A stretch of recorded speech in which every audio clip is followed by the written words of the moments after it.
Hello friends, how are you? Welcome in this channel. Students, पाठच्या लेक्चरमध्ये आपण thermal properties of matter हा chapter चालू केलेला होता. पाठच्या 2 व्हिडिओजमध्ये आपण थर्मल एक्सपान्शनवरती डिस्कस करतोय. त्याचे 3 टाइप्स देखील आपण बघितलेले आहेत. For example linear expansion, areal expansion and volume expansion. Right students, त्याच्या पुढचा भाग आपल्याला आज बघायचा आहे. त्याचे प्रॉब्लेम्स न्यूमॅरिकल्स आपल्याला सॉल्व करायचे आहेत. So see the text book, page number 122. टेक्स्टबुकवरती बघा, पेज नंबर 122 वरती फर्स्ट न्यूमॅरिकल आहे बघा. The length of a metal rod. The length of a metal rod at 27 degree Celsius is 4 centimeter. ठीक आहे. टेम्परेचर किती आहे? 27 डिग्री सेल्सिअस. इनिशियल लेंथ किती सांगितलेली आहे?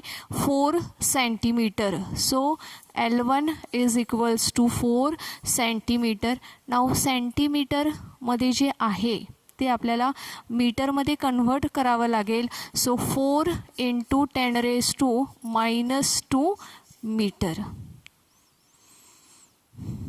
पुढे काय सांगितलेलं आहे बघा. The length increases to 4.02 centimetre. ही लेंथ वाढलेली आहे. L2 is equals to 4.02 centimeter, which is equals to 4.02 into 10⁻⁻² meter.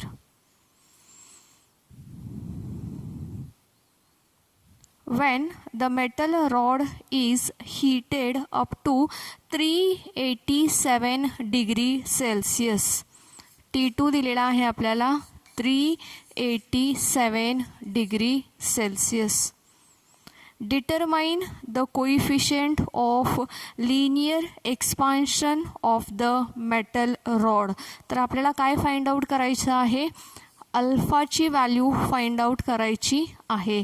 The coefficient of linear expansion आपल्याला फाइंड आउट करायचा आहे. कसं फाइंड आउट करता येईल? Alpha is equals to, formula सर्वांना माहीत आहे. अल्फा इज इक्वल्स टू काय आहे?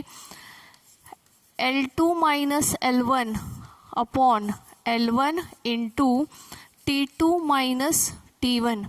फॉर्म्युला आपल्याला माहीत आहे. ठीक आहे. ह्या फॉर्म्युल्यामध्ये व्हॅल्यूज पुट करायच्या आहेत. बघा, L2ची व्हॅल्यू किती आहे? तर 4.02 आहे. इंटू 10⁻⁻² मायनस L1ची व्हॅल्यू किती आहे? तर 4 इंटू 10⁻⁻² आहे. डिवाइड बाय L1ची व्हॅल्यू लिहायची आहे. L1 4 into 10⁻⁻² in bracket T2 - T1. T2 किती आहे? 387 मायनस T1 किती आहे? 27. ओके.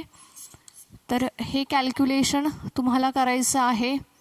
येस, कॅल्क्युलेशन कसं करायचं ते आपण लॉग टेबलचा वापर करून कसं सॉल्व करायचं हे ऑलरेडी शिकलेलो आहोत. ठीक आहे. त्यामुळे लॉग टेबलचा वापर करून हे कॅल्क्युलेशन करायचं आहे. तर करा मग हे calculation.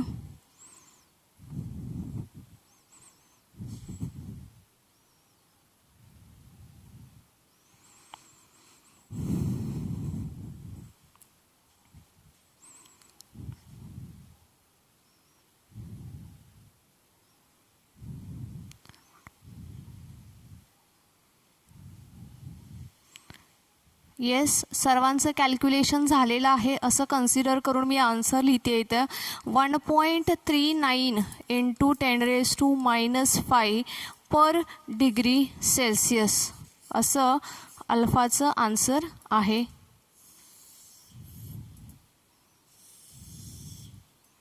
1.39 into 10⁻⁻5 per degree Celsius असं ह्याचं आन्सर आहे. सर्वांनी कॅल्क्युलेशन करायचं आहे.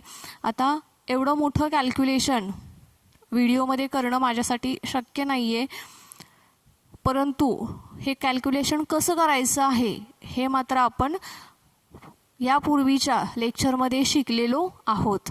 ठीक आहे, आणि तुमची देखील प्रॅक्टिस होणं गरजेचं आहे. त्यामुळे हे कॅल्क्युलेशन मी तुम्हाला करायला देत आहे.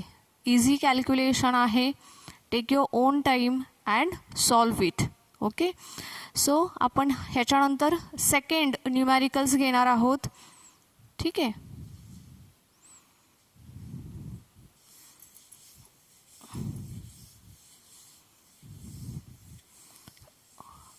प्रॉब्लेम्स माझ्यासोबतच सॉल्व करायचे आहेत स्टुडंट्सने.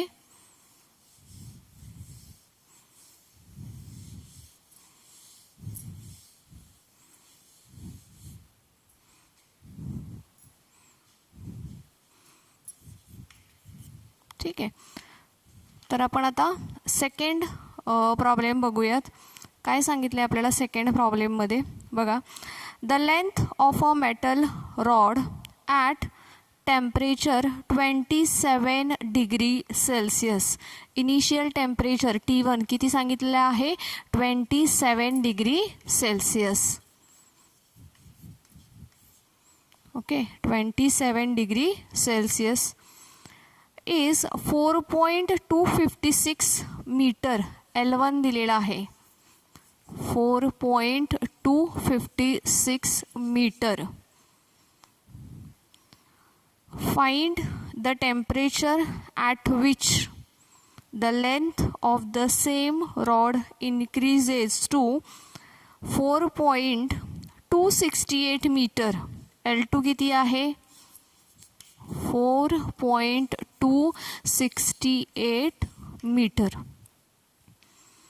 Alpha for iron. Alpha means coefficient of linear expansion. दिलेला आहे. अल्फा किती दिलेला आहे?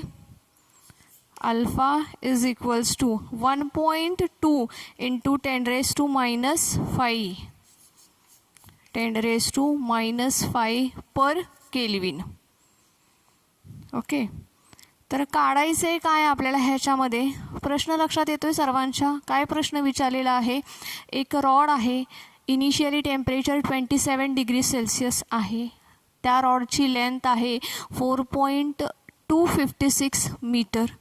आता त्याचं टेम्परेचर इन्क्रीज केलेलं आहे, राईट? किती गेले ते माहीत नाही, ते आपल्याला फाइंड आउट करायचं आहे.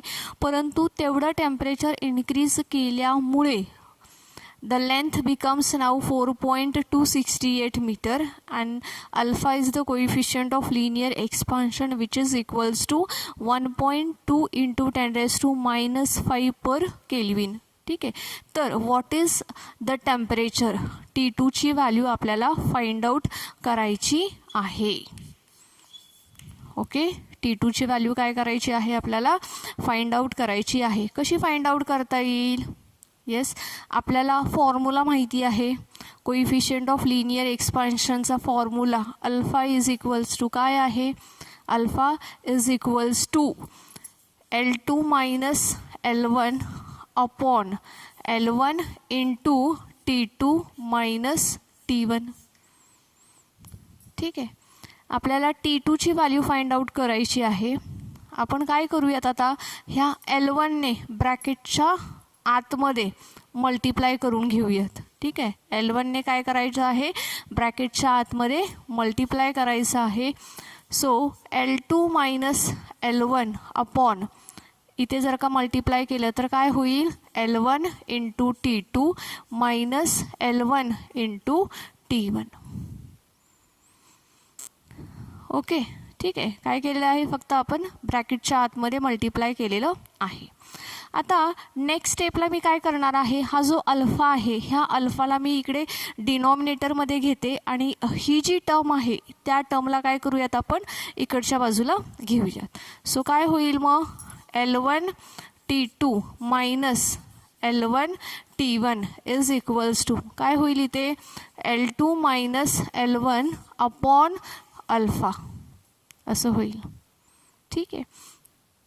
आता -L1T1 इकडे मायनस आहे, पलीकडे गेल्यावर तो काय होईल, प्लस होईल. ठीक आहे. So L1T2 is equals to, हे इकडे येणार आहे ना, so it becomes L1T1 plus L2 minus L1 upon alpha होईल. ओके. नाऊ आपल्याला व्हॅल्यू कशाची काढायची आहे, तर आपल्याला व्हॅल्यू काढायची आहे T2ची. तर हा जो L1 आहे त्याला आपण काय करूयात, इकडे मल्टिप्लाय करूयात. So T2 is equals to काय होईल, हा 1 अपॉन L1 आणि ही जी टर्म आहे ती ब्रॅकेटमध्ये राहील. काय होईल ती ब्रॅकेटमध्ये, L1 into T1 plus L2 minus L1 upon alpha. ठीक आहे. आता T2ची व्हॅल्यू काढता येईल का, येस. का, कारण की आपल्याकडे L1 किती आहे, 4.256 मीटर गिवन आहे. T1 27 डिग्री सेल्सिअस, L2 4.268 आणि अल्फा म्हणजे 1.2 इंटू 10⁻⁻5. व्हॅल्यूज गिवन आहेत. व्हॅल्यूज ह्याच्यामध्ये पुट करायच्या आहेत आणि कॅल्क्युलेशन करायचं आहे with the help of log table. Okay. So start doing. Value put करा आणि कॅल्क्युलेशन करा.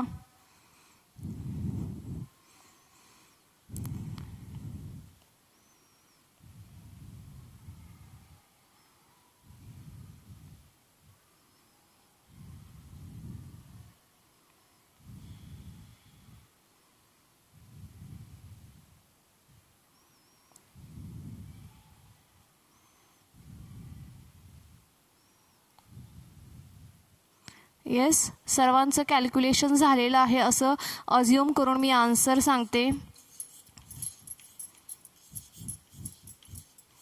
Okay. This is the value of final temperature, that is 261.96 degree Celsius.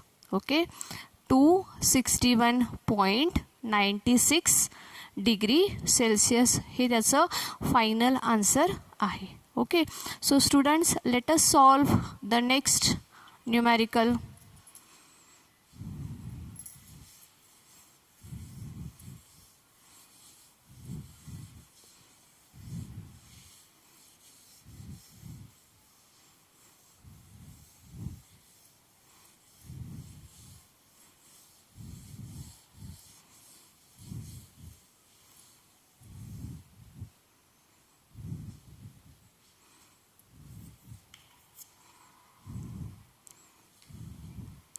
Okay. Third numerical आपण बघणार आहोत. पेज नंबर 123 वरती आहे बघा. A thin aluminium plate has an area 286 centimetre cube. ठीक आहे. A1 is equals to 286 centimetre square at 20 degree Celsius. T1 किती आहे, 20 डिग्री सेल्सिअस.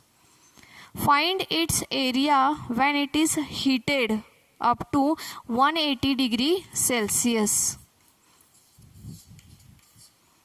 ठीक आहे.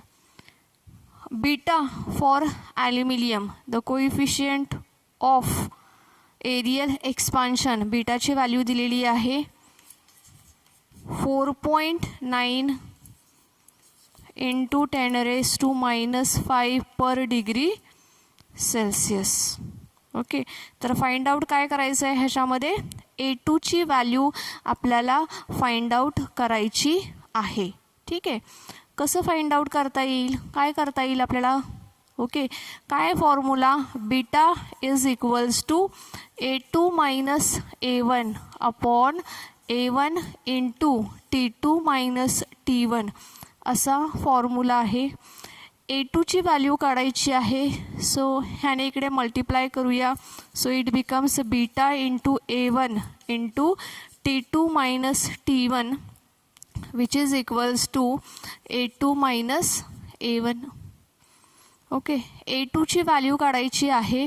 सो हा जो -A1 आहे त्याला आपण काय करूयात, इकडे आणून प्लस करूयात. So A2 is equals to काय होईल मग, A1 plus beta into A1 ब्रॅकेटमध्ये T2 minus T1. ठीक आहे.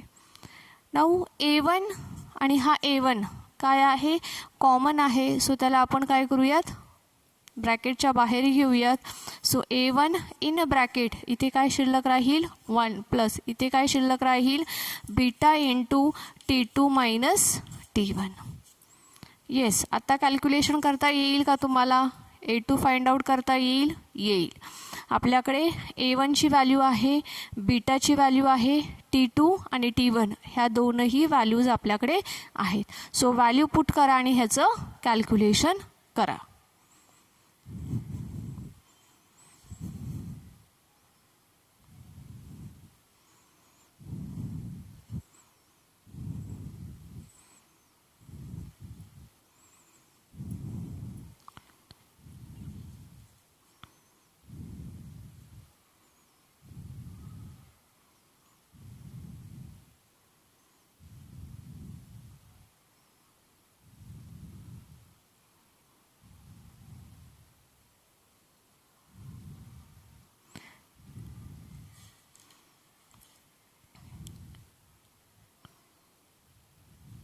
येस, सर्वांचं कॅल्क्युलेशन झालेलं आहे का, सर्वांचं कॅल्क्युलेशन झालेलं आहे असं कन्सिडर करून मी आन्सर सांगते बघा.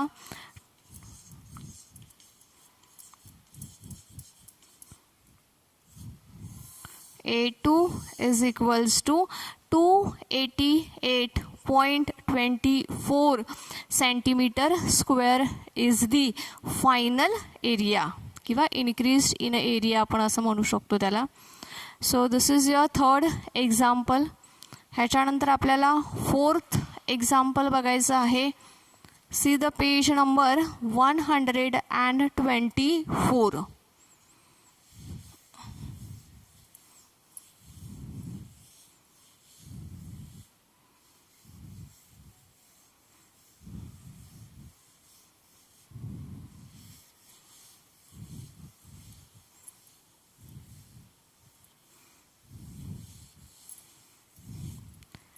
पेज नंबर 124 वरती बघा, आपल्याला पुढचा प्रॉब्लेम बघायचा आहे.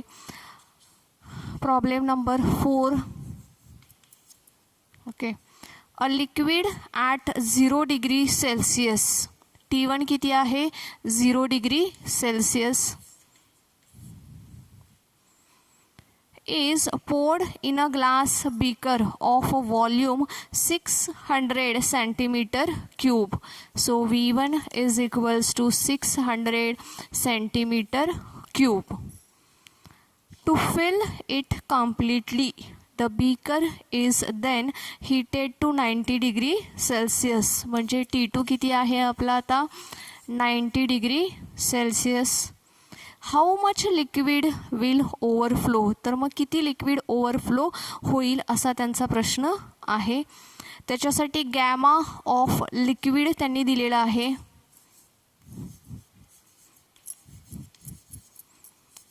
गॅमा ऑफ लिक्विड आहे 1.75 into 10⁻⁻⁴ per degree Celsius. Also gamma of glass पण दिलेला आहे which is equals to 2.75 into 10⁻⁻⁵ per degree Celsius असं दिलेलं आहे. ठीक आहे. तर ह्याच्यावरून आपल्याला काय फाइंड आउट करायचं आहे, तर हाऊ मच लिक्विड ओव्हरफ्लो, किती लिक्विड ओव्हरफ्लो झालेला आहे हे आपल्याला फाइंड आउट करायचं आहे. ठीक आहे. So as we know formula for the volume expansion, काय बघितलं आहे आपण formula, gamma is equals to V2 minus V1 upon V1 into T2 minus T1. ठीक आहे. नाव V2 मायनस V1 हा काय आहे, इन्क्रीज आहे, increase in a volume V2 minus V1 is equals to काय होईल, gamma into V1 into T2 minus T1. ठीक आहे. आता V2 मायनस V1 हा काय आहे, इन्क्रीज इन अ व्हॉल्यूम किंवा एक्सपान्शन ऑफ अ व्हॉल्यूम आपण त्याला असं म्हणू शकतो. तर मग आपल्याला हे ग्लाससाठी आणि बीकरसाठी, ओके, ग्लास आणि लिक्विड ह्या दोघांसाठी expansion in a volume find out करायचं आहे. त्यांचा डिक्रीज जर का आपण फाइंड आउट केला, त्यांच्यामध्ये होणारा जो डिफरन्स आहे तो डिफरन्स जर का आपण फाइंड आउट केला तर इझिली आपल्याला किती ओव्हरफ्लो झालेला आहे हे लक्षात येईल. सो आपण काय करूया, सुरुवातीला ग्लासचा, त्याच्यानंतर मग आपण लिक्विड, असं ह्या दोघांसाठी देखील काय करणार आहोत, आपण increase in a volume find out करणार आहोत. सो V2 मायनस V1 सुरुवातीला कोणाचा घेऊया, लिक्विडचा घेऊयात. लिक्विड इज इक्वल्स टू काय होईल, gamma of liquid into V1 into T2 minus T1. ठीक आहे. गॅमा ऑफ लिक्विड दिलेला आहे, V1 आणि T2 T1 ह्याही व्हॅल्यू आपल्याला गिवन आहेत.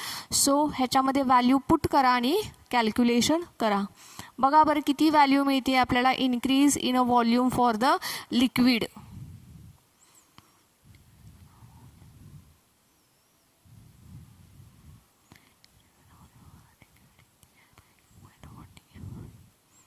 ओके, सर्वांचं कॅल्क्युलेशन झालं आहे असं कन्सिडर करून आन्सर सांगते 9.45 सेंटीमीटर क्यूब एवढं चेंज किंवा increase in a volume for a liquid मिळेल.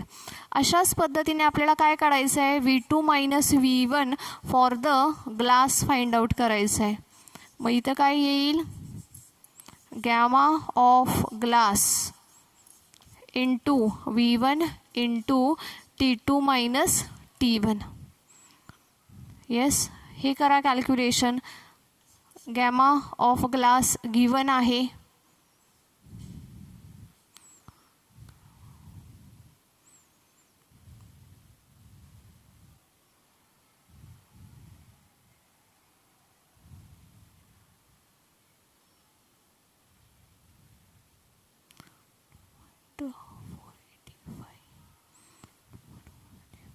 येस, किती असेल हे 1.485 सेंटीमीटर क्यूब एवढं काय आहे, increase in a volume of the beaker. Glass असं म्हटलं तरी चालेल किंवा इथं बीकर असं म्हटलं तरी चालेल. ठीक आहे. So increase in a volume of the beaker किती मिळालेला आहे, 1.485 centimetre cube.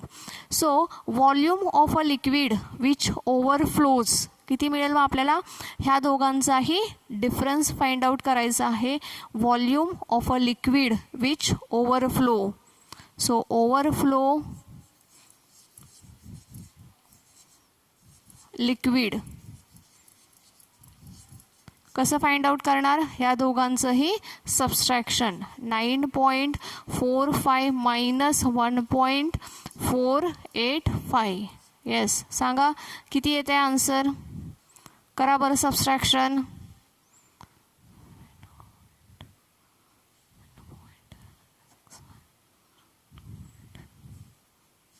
Yes, 7.965 centimetre cube एवढं काय झालेलं आहे, ओव्हरफ्लो झालेला आहे. ठीक आहे. 7.965 सेंटीमीटर क्यूब एवढं लिक्विडचं ओव्हरफ्लो झालेला आहे. ओके. सो स्टुडंट्स, आता नेक्स्ट प्रॉब्लेम आपण बघणार आहोत. That is on the page number 125.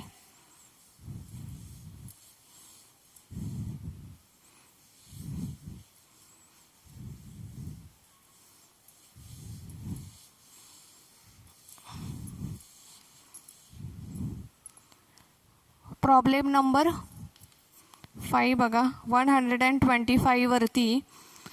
A sheet of a brass is 50 centimetre long and 8 centimetre broad. ठीक आहे. सो A1 काय येईल मग 50 × 8. येस, कॅल्क्युलेशन करायचं आहे. ॲट 0 डिग्री सेल्सिअस T1 किती आहे 0 degree Celsius. If the surface area at 100 degree Celsius T2 किती आहे 100 degree Celsius is 401.57 centimetre square. किती सांगितलेलं आहे 401.57 centimetre square. Find the coefficient of linear expansion of brass. तर मग आपल्याला व्हॅल्यू कशाची फाइंड आउट करायची आहे अल्फाची व्हॅल्यू फाइंड आउट करायची आहे. ठीक आहे. कसं फाइंड आउट करता येईल. येस, कसं फाइंड आउट करता येईल बघा. हे पहिल्यांदा बघूया. 50 × 8 किती होईल 400 सेंटीमीटर स्क्वेअर. ओके. आपल्याला एरिया दिलेला आहे. सो एरियावरून आपण areal coefficient of areal expansion बीटाची व्हॅल्यू काढू शकतो. So beta is equals to A2 - A1 upon A1 × T2 - T1. Values आहेत A1 A2 T1 T2 values आहेत. व्हॅल्यू पुट करा आणि कोइफिशियंट ऑफ एरियल एक्सपान्शन हे पहिल्यांदा फाइंड आउट करा. बीटाची व्हॅल्यू काढूयात.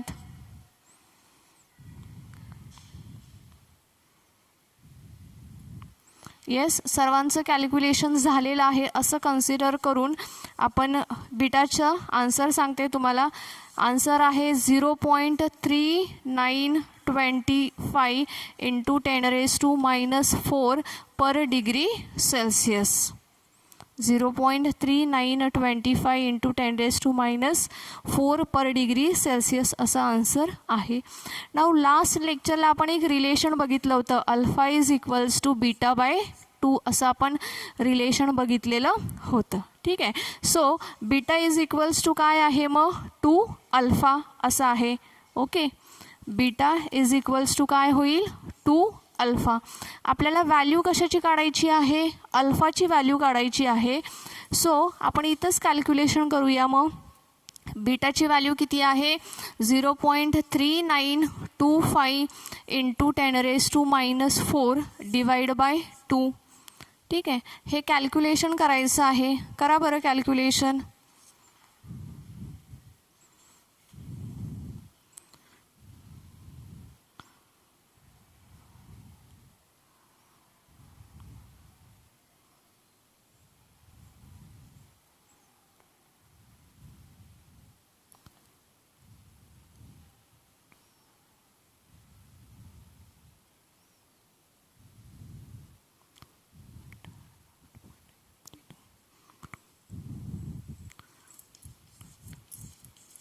येस, सर्वांचं कॅल्क्युलेशन झालेलं आहे असं कन्सिडर करून आपण आन्सर सांगूयात. Alpha is equals to 1.962 × 10⁻⁻5 per degree Celsius असं ह्याचं आन्सर आहे. ओके स्टुडंट्स, सो अशा पद्धतीने आपण थर्मल प्रॉपर्टीज ह्याच्यावरचे जे न्यूमॅरिकल्स होते ते आजच्या व्हिडिओमध्ये कंप्लीट केलेले आहेत. आजच्या व्हिडिओमध्ये आपण इथंच थांबूयात. ह्याच्या पुढचा जो भाग आहे आपण नवीन टॉपिक चालू करणार आहोत नेक्स्ट लेक्चरमध्ये. Thank you students. Have a nice day.